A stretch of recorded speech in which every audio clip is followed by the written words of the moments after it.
you're in the ROTC and you're looking at branches, and they tell you about aviation. They don't tell you what a warrant officer is in ROTC. No, they do not. And I remember being at the Flying J truck stop in Ellensburg one time, and I saw these guys in there, and they're wearing flight suits, but they had dots on their chest. But I didn't know what a warrant officer was. And then I get to flight school, and there's all these other people. They outnumber us like 3-to-1 or 4-to-1 warrant officers, and you're like, wow, that's weird. Like, who are these people?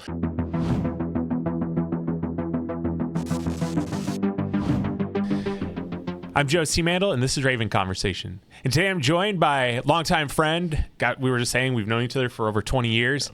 CW3, I remember him as Cadet Crosby Olsen, former Central Washington University ROTC colleague of mine. So he's here to talk about his career, going active duty, then coming to the Guard, going from officer to warrant officer, and what it's like to be an aviation officer or warrant officer in the Guard. So I appreciate you coming on, Cross. Yeah, no problem, sir. So intro and background on yourself. Background, Pacific Northwest native, born in Seattle, went to high school, downtown Seattle, O'Day High School, and then I kind of realized somewhere in high school that I felt like being in the military would be the right path for me growing up. And my dad was 30-something years in the Coast Guard, wanted to serve, and figured out what ROTC was, and just kind of followed that path, interviewed at Washington State University, University of Washington, Gonzaga, and Central, and I was offered the best deal from Central to be able to pursue ROTC, and that was kind of the path that brought me into the Army. Yeah. What was your major at Central? Political science. Political science. Yeah, the easiest way to get a degree with a higher GPA. I really enjoy politics. I enjoy the subject matter, but it was also a fairly low key major that got me through college and allowed me to kind of focus on extracurriculars and ROTC. Yeah. So I always ask this kind of as a precursor question, but how did you learn about the National Guard? So in college, in ROTC, I remembered hearing about the National Guard, but it was it wasn't touched on very deeply by ROTC, because ROTC is primarily designed for commissioning active duty officers. But there is a program called Simultaneous Membership Program, and some of the cadets did belong to it. But by the time I realized that the SMP program existed, I was already contracted as a cadet. I think I learned about it my freshman year, but I was already contracted at that point, and so it just didn't apply. I couldn't sign up for it, being that active duty already had their hooks in me, and so that was just kind of, hey, the Guard exists, it's this thing. But my later introduction to the Guard, or when I got more information, was I was working at U.S. Army Central, which is the Army command under United States Central Command, and I was stationed at Shire Force Base in South Carolina, and we did rotations to Kuwait, and there's always a Guard unit in Kuwait between Camp Buehring and Camp Arifjan, and the aviation unit, as they rotate over, they would come to our cent, and we would learn about the unit, the leadership, and it's when I was dealing with, I think, Arkansas Guard, they were recruiting me really heavy. They knew I was getting out of active duty, and they're like, hey, you want to come to the Guard? We'd take you right away. And I wasn't thinking about it at the time, but when the Arkansas Guard was recruiting me, and then I worked with Mississippi Guard, and I think one other state, I can't remember, through those rotations, I realized that, hey, like, the Guard might be for me, and that's when I kind of reached out to the Washington Guard. Yeah. So kind of rewind back to ROTC, and this is one of those questions. Everyone has a different experience, right, when it comes to ROTC or the Army or whatever. Talk about your ROTC experience and what it was like. I mean, we can both say we kind of had very similar in the fact that Central is probably a really amazing program. Our ROTC, I felt, was an extremely well put together program, but you still were able to kind of have that college experience. Yeah, our ROTC, it was a great opportunity, and it starts off really light, where your freshman year, I think you have class once a day. If you go to PT, well, if you're contracted, you're expected to go. But if you're not contracted, you show up occasionally. No one really cares. And then as you get into your MS2, MS3, and MS4 years, the commitment increases. but I felt like as long as you made adult decisions, the cadre that ran Central's program and all ROTC programs in general treated us as adults, and we had our own lives outside of ROTC, and we kind of did as we wanted. And it was a good kind of soft start into the military while also letting us be students and make those student experiences and make those decisions as adults, as opposed to, I think, having a lot of exposure to academy graduates on active duty. In the academies, you're very controlled for your first 2 years, and then they lighten it up your third and fourth year.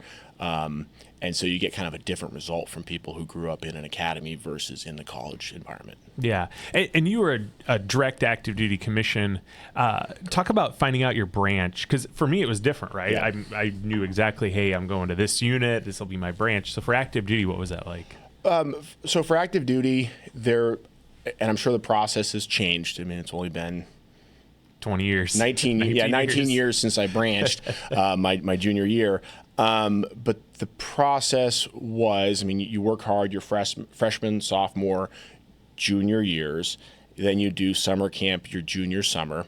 And then I think it was first quarter of senior year, I believe, we would all just get racked and stacked, where it was based on PT score, evaluations, and your academics, and then also your performance at summer camp. And they'd rank cadet number 1, and I think at the time there was 2,500 or 3,000 active duty cadets commissioning, and this was peak Afghanistan, so this was 06, 07. Afghanistan was going on, and Iraq was ramping up still, so they needed lots and lots of active duty commissioned officers coming in. I don't know what the numbers are these days, but they'd rack and stack everybody, and then based on that, they would give you your you could give your top 3 or top 4 branches that you wanted. And back, I think it was 16 branches when I commissioned, but they've since combined some of the branches. Don't ask me off the top of my head which ones still exist. I'll screw that one up.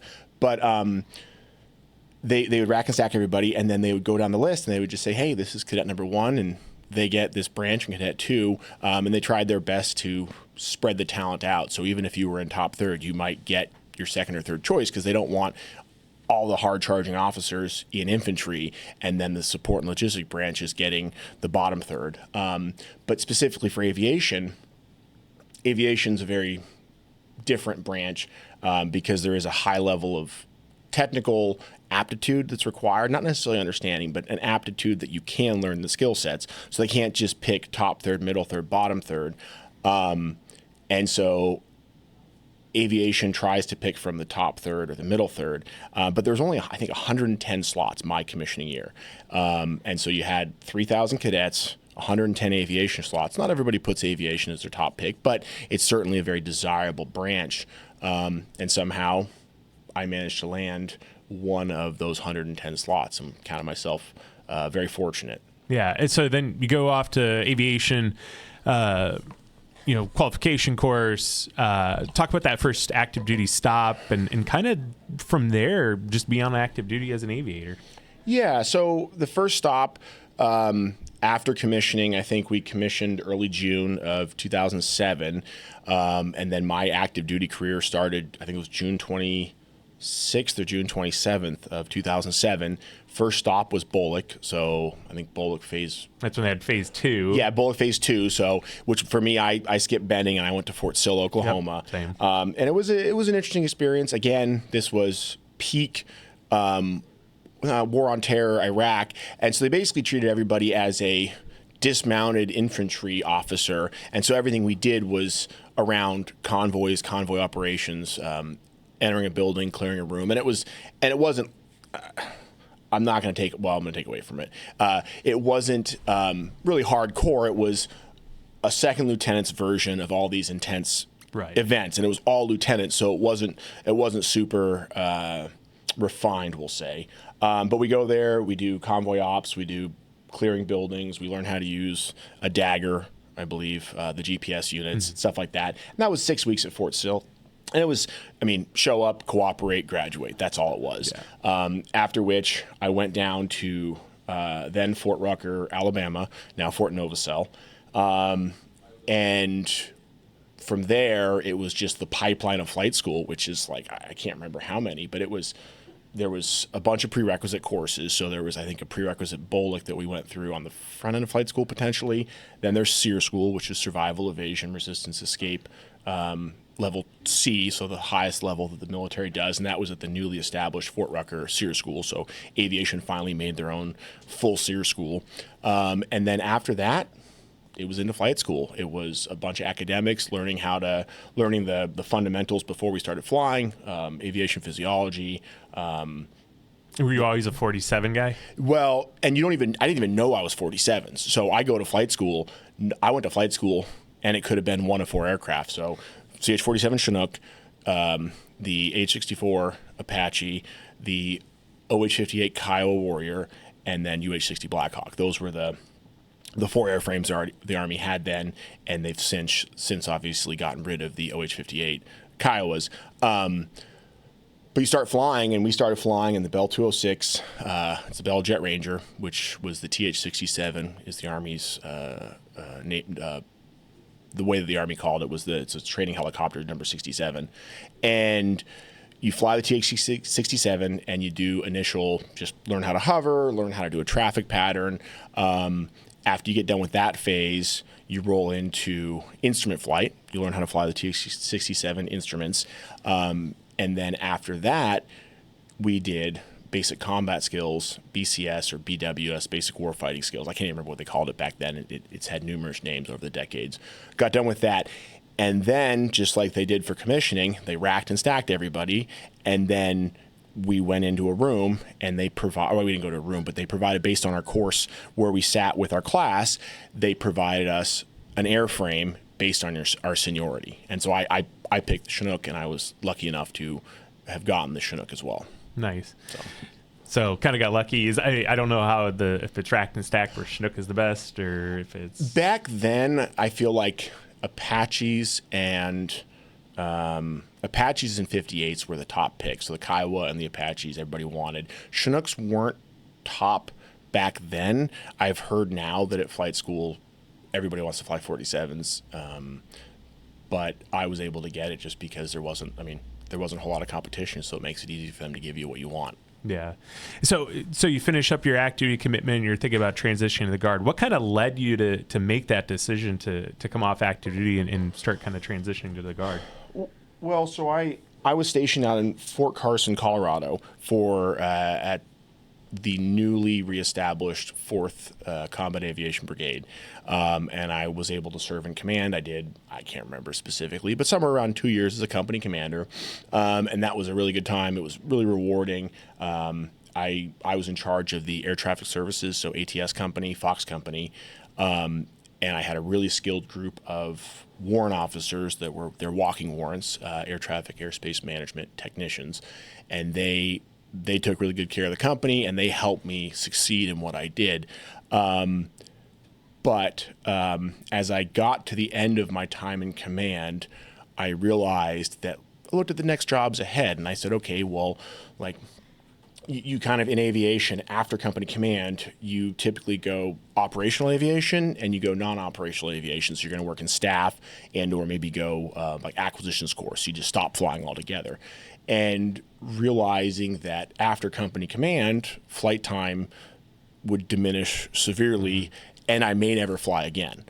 And that got me thinking to, like, what do I actually want to do? Because, again, if I was going to stay operational aviation, and again, it's competitive. So, and that's the path to battalion command. And the next really cool job in aviation is battalion commander. Well, you have to go to purgatory for 6 to 8 years before you get that battalion command. So XO, S3, and then some sort of like a KD broadening opportunity that you would go to, and then maybe potentially get to be a flight battalion commander, and then maybe potentially you get to continue flying. So it's a long road to get there, and even if you do everything perfectly, you may not ever get there. So that got me thinking that maybe I want something else. And then for the Guard, the transition for the Guard was I went to a non-flying position, and that path decision started getting made for me of I might not stay operational, because once you go non-operational, getting back to operational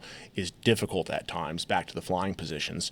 And so while I was forward deployed to Camp Arifjan, I put my packet into the Washington Army National Guard. And I was given the opportunity when I applied. I don't know if you ever knew her, it was Shirley Lydia, was the warrant officer recruiter at the time. And I think I initially wanted to put my packet in. I just didn't know any better, to be a 15 Bravo, to be an aviation officer as a captain, as a senior captain. And she explained to me that there may not be the opportunity to be a captain in the Guard, and would I also want to put in a warrant officer packet, at which point I smiled and was like, absolutely, I'll do that. So I put in both a warrant officer and a commission officer packet to the state of Washington. Now, so it sounds like it was really just hey, there might not be a captain slot, but warrant is a great opportunity for you. Yeah, and I'd kind of, obviously, rewinding it a little bit, in ROTC, and you're looking at branches. You're in ROTC and you're looking at branches, and they tell you about aviation. They don't tell you what a warrant officer is in ROTC. No, they do not. They do not. And I remember being at the Flying J truck stop in Ellensburg one time. As a student, I was there. I worked across the street at a little trailer sales company, and I saw all these guys in there, and they're wearing flight suits, but they had dots on their chest, and I still had no idea what a warrant officer was. And rewinding in my head, I realized I probably was seeing a bunch of Kiowa pilots heading over to the field to meet their aircraft in Yakima for some sort of a training exercise. But I didn't know what a warrant officer was, and then I get to flight school. And there's all these other people. They outnumber us like 3 to 1 or 4 to 1 warrant officers. And you're like, wow, that's weird. Like, who are these people? And then they explain to you as a commission officer that they're the pilots, and you are also a pilot, but you're also a leader within the organization. Yeah. And so I had thought about it as a commission officer on active duty, but not a lot of serious thought. It did enter into my brain a little bit more when I was in company command and I was letting the warrant officers run the company, and I was just flying a lot. And my battalion commander started referring to me as Mr. Olsen. And I think he saw the writing on the wall long before I did. Yeah, it was either continue flying and go warrant, or, as you put it, kind of go into that purgatory as an officer, and the potential is there to get a command again someday. Potentially, yes. And on active duty, there are people that revert, but they're very rare. At least back then, it was few and far between for commissioned officers reverting to warrant officers. And just there really wasn't a clear pathway to do it on active duty. But then when I put my application into the Guard, it was a very transparent, very clear path forward. It was just a bunch of paperwork. And the Guard, of course, is very happy to accept an active duty aviator, because you get someone with 8 to 10 years experience, $1 million plus in training, and the Guard has to spend $0. Yep, exactly. Especially if you're bringing them in on the same airframe that they flew on active duty, which we try to do the best of our abilities as we recruit people in. Right now, I mean, there's a couple folks that have come over. Some of them were already warrant officers. Some of them have reverted to warrant officers. But I am not a unique anomaly within the Guard. The Guard has lots and lots of people who've reverted. It sounds like an easy process. Was there ever a point where you were like, hey, I worked all these years to earn a commission. No. And now I'm going to give that commission up to go do something completely different, but still doing exactly what you love doing? Was there ever a point where you were kind of like questioning whether this was a good idea? Or not really. I mean, I had many friends from flight school that are warrant officers, most of whom are now out of the military. And then one of my best my mentor from Germany and then Colorado, our former standardization pilot at the battalion level, they, as warrant officers, they set such a good example, and I really admired what they were able to do by staying in place and specializing at just flying. They're not worried about, they are leaders, but they're not the primary leaders. Their primary role is to mentor within aviation operations, I should say. And so seeing them and what they did, it really didn't make me hesitant. Yeah, okay, you're losing a little bit of rank, whatever. And there's people that you're going to run into that you previously outranked. I was a year ahead of you, right? Yeah. Year or two ahead of you out of ROTC. So I would have had a little bit of time in grade. Okay, whatever. It is what it is. Yeah. But it was the job itself to be able to specialize as a warrant officer was an easy decision. Yeah. And you were able to bring that expertise, and now you're full-time over at ASF number 1 over on Joint Base Lewis McChord. And I'm totally going to butcher this, but you're the Aviation Mission Survivability Officer? That is part of my primary role, but yes. So what does that mean? So within aviation, within the warrant officer ranks, there's four tracks, as we call them, and there's specializations that we do at a certain point in our career. So there's safety, there's standardization, there's maintenance, and then there's mission survivability. And so my first track that I did was mission survivability. So I think in 2018, 2019, I was given the opportunity to become the company mission survivability officer. I did that. And to break it down a little bit more, you asked sort of what a mission survivability officer does. So really my job and role is to be the primary trainer at the company level to basically how not to get shot down, understand the enemy, understand the threats that are out there, and understand what we can do to avoid the enemy through planning and intelligence and all that kind of stuff. So we operate in such a way to reduce our risk and exposure of being shot down by the enemy or exploited by the enemy. Yeah. And then you could leave that track and go a different track, or is that kind of the track you're on? Well, on active duty, you get one track essentially, and you never really branch outside of that. And it allows you to specialize in one place. But in the National Guard, the reality of it is we need people to be able to fill multiple jobs. And we see that especially with non-commissioned officers. How many, go find a sergeant major who's been primarily in the Guard, and they're going to hold, 2, 3 MOSs, sometimes 5 MOSs, because we need them to go to a new role to make E7 or E8, and so we get them another MOS, and then that allows them to continue up the promotion. And it's the same. Similarly is true for the Warrant Officer Corps. And what ended up happening, so there's sort of the hierarchy within the branches, and standardization ends up being they're the representation of the command, and they're in charge of policy and training and other things like that. And so I was given the opportunity to be a mission survivability officer first, and then based on my performance as a mission survivability officer, I was able to then go to school later on. As I proved my worth as an AMSO, I was on orders for the better part of 2.5 years, and then they said, hey, this guy would probably be a pretty good instructor pilot. And they took me and they sent me over to become an instructor pilot.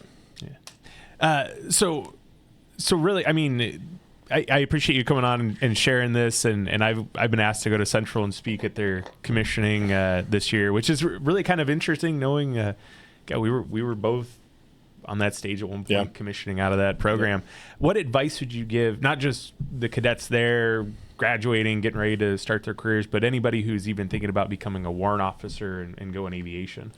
Well, I guess the first part is I'll talk to the people. I guess kind of the concept of those commissioning.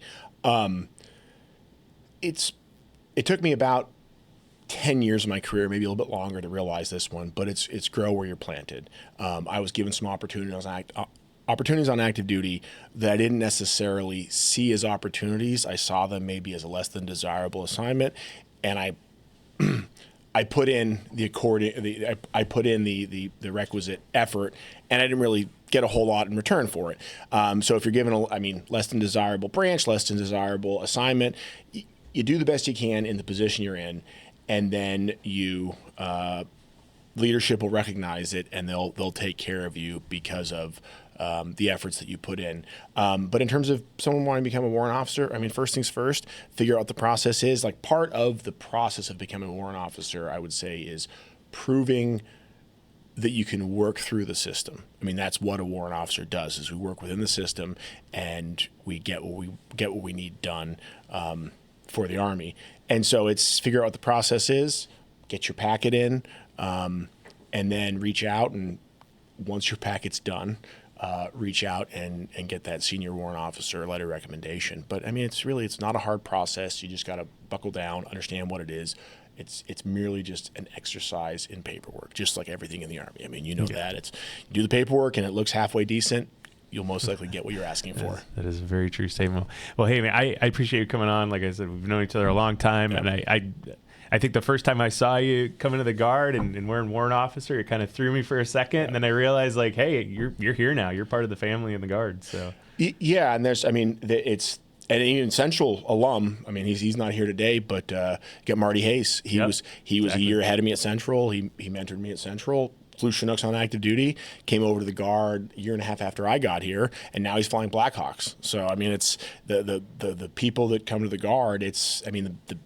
Lastly, I guess, the biggest thing, it's geographic stability. You get to stay in the same place. I haven't PCS'd once.